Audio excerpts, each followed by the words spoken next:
Well, good morning. And we're going to continue in Isaiah 26, which has got more blessings.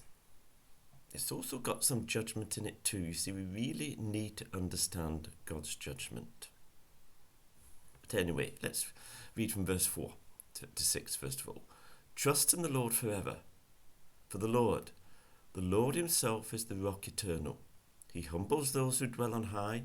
He lays the lofty city low, he levels it to the ground and casts it down to the dust.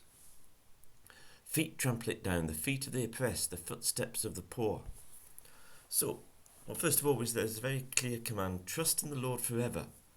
Whatever is happening, we need to trust in God. He is the eternal rock. He is the only source of security and safety. But then he humbles the proud. And talks about the oppressed trampling down on the lofty city. Part of God's work is that powers that be will be brought down. Let's go on. Verse 7. The path of the righteous is level. You, the upright one, make the way of the righteous smooth. Yes, Lord, walking in the way of your laws, we wait for you. Your name and renown are the desires of our heart. So, in difficult times, we can be sure that following Jesus is the right thing to do.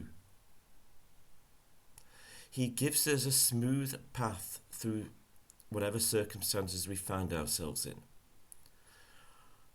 The world today is in a very strange situation with all the coronavirus stuff and everything associated with it. And some very odd things are happening. The fact that so many of us are locked down.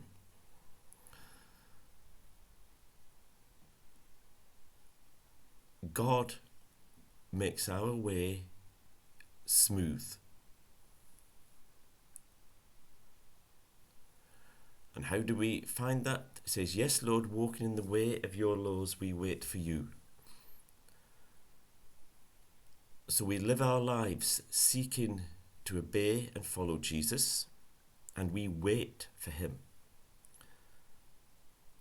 Our desire is to see his name lifted high, his name made known. Then it goes on from verse 9, my soul yearns for you in the night. In the morning, my spirit longs for you. So we're to have our hearts need to be so focused on Jesus for the depths of our being. But then look what it says, when your judgments come upon the earth and the people of the world learn righteousness. You see, we think judgment's a bad thing. We don't like it. We don't want to talk about it. It is central to God's plans. You look at the Bible. Look at all the chapters in Isaiah we've been talking about. And God uses it to teach people his ways. We should be praying for people to humble themselves before the Lord. But when grace is shown to the wicked, they do not learn righteousness. Even in a land of uprightness, they go on doing evil and do not regard the majesty of the Lord. Lord, your hand is lifted high, but they do not see it. Let them see your zeal for your people and be put to shame. Let the fire reserved for your enemies consume them. So we see that God uses judgment so that people can learn his ways. And at the same time, there will be people who will never learn his ways. Doesn't matter what you do, doesn't matter. Be shown judgment, they won't learn righteousness. They can live in a land of uprightness, a land run on godly lines, and they still will not learn.